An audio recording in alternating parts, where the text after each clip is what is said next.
But let's start with the winners.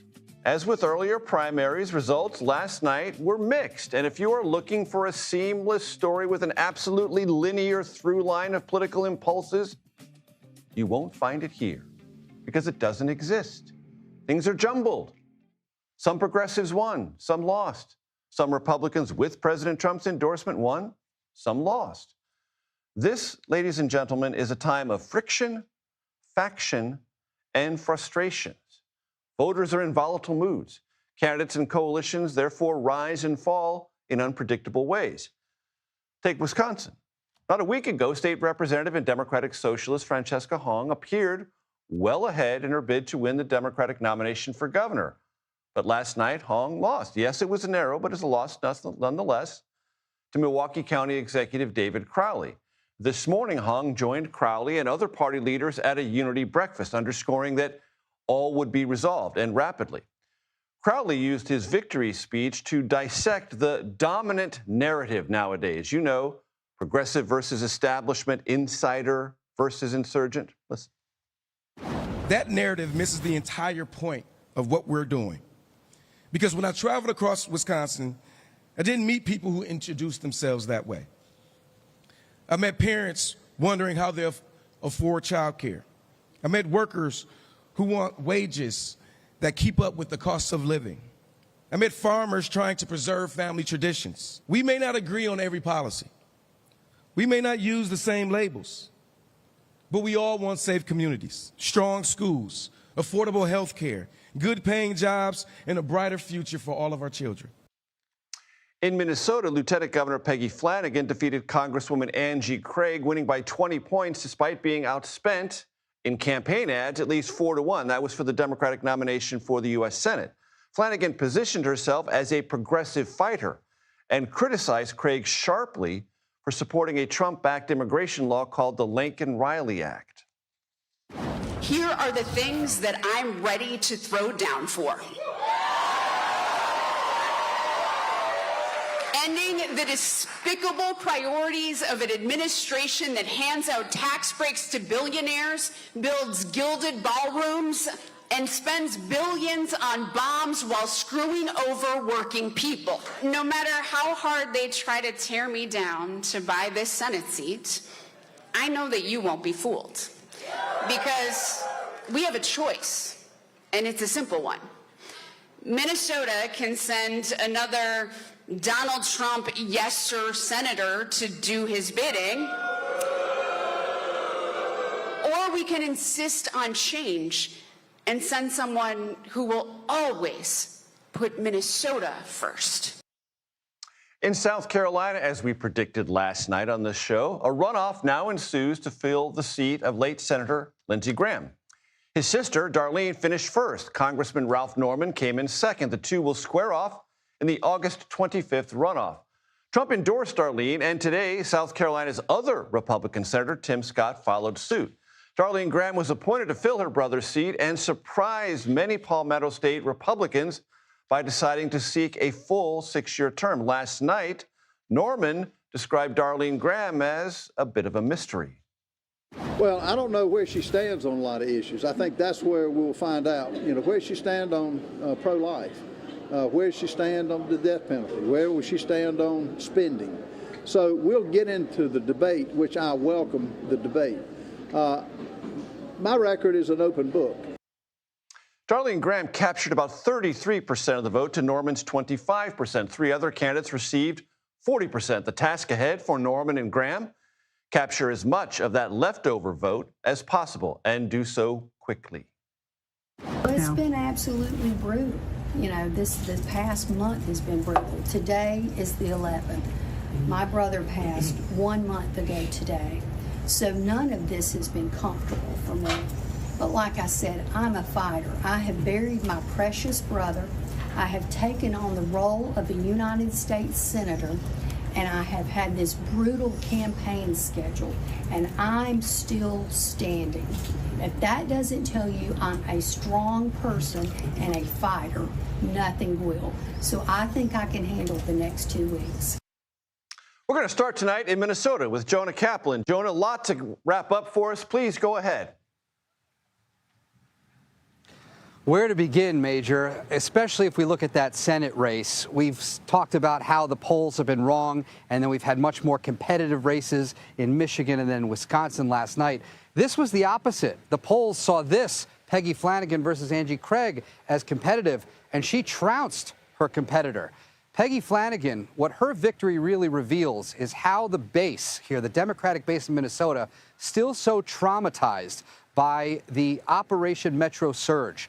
All of those federal agents coming here and descending on the Twin Cities in January and February, the result of thousands of undocumented immigrants, many of them criminals arrested, but also in those fiery protests, 2 Americans were killed, Alex Preddy and Renee Good.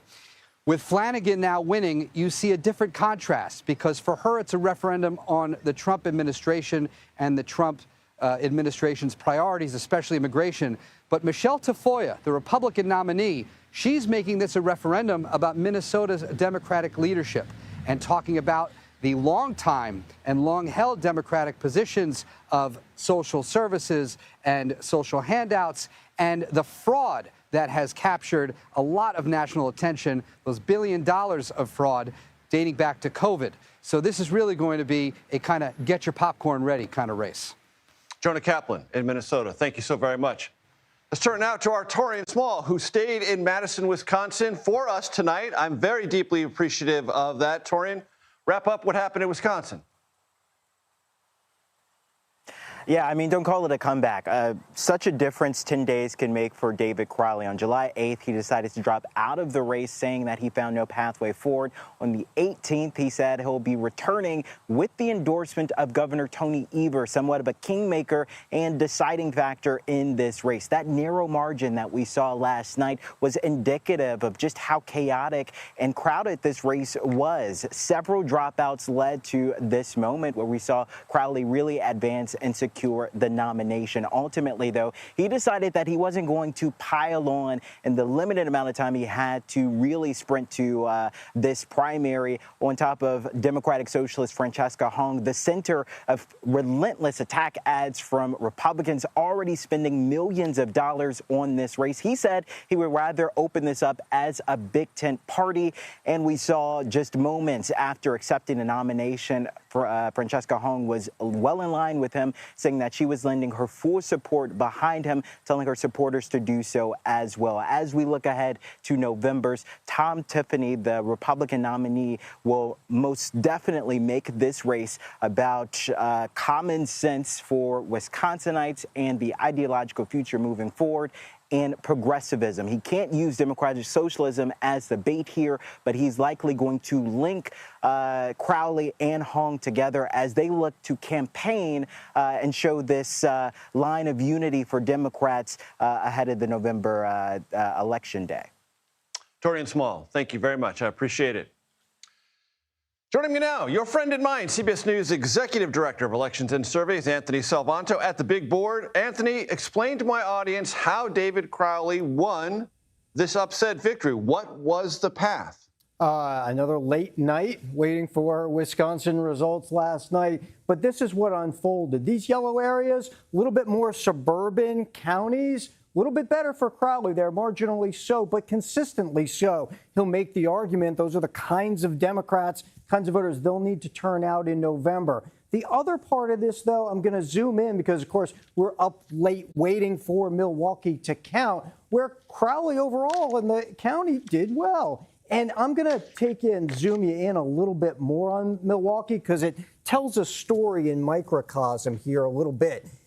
I'm going to zoom in on the city, and I'll show you that these areas here in purple, more for Crowley, more traditionally Democratic areas, more working class areas. At the same time, places that Hong did better, Shorewood, down here through the central city, in general, some a little bit more affluent, some a little bit younger. Not enough young people turned out to put her over the top, but that's a little bit of a pattern that you see there. So it wasn't just looking at the county, it was looking at where within the county, and that tells a little bit of the story statewide, Major.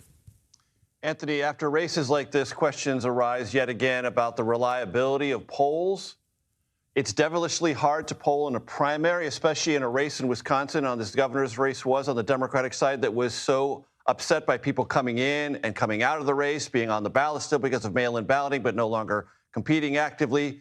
What can we say about the polls miscasting or misrepresenting what the actual result turned out to be? It's a great question, and it's a great lesson. Number one, campaigns are dynamic things. You just mentioned a few things, but look, we cover them as the candidates are going here, ad spending here and there. We're expecting voters to be persuaded or to move. So if you rely on polls that were done 3, 4, 5 weeks prior, don't be surprised if things are different on Election Day from that. In fact, here, when you had the sitting governor start talking about his endorsements in the race late, and by the way, let's not forget, it's summertime. Yeah, we're watching the show, we're political junkies, we're concentrated on this, but a lot of voters might have tuned in late.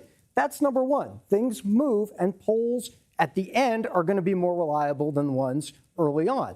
The second part of this, though, is a turnout dynamic story that speaks to coalitions. A lot of those polls, and we didn't do them, so I'm speaking generally, but they had a lot of young people in them. Well, that's part of that coalition that progressive Democrats are trying to turn out, but at the same time, that is often the least reliable group to turn out. So that tells a broader story as well as a polling one, Major. Anthony Salvanto, thank you very, very much.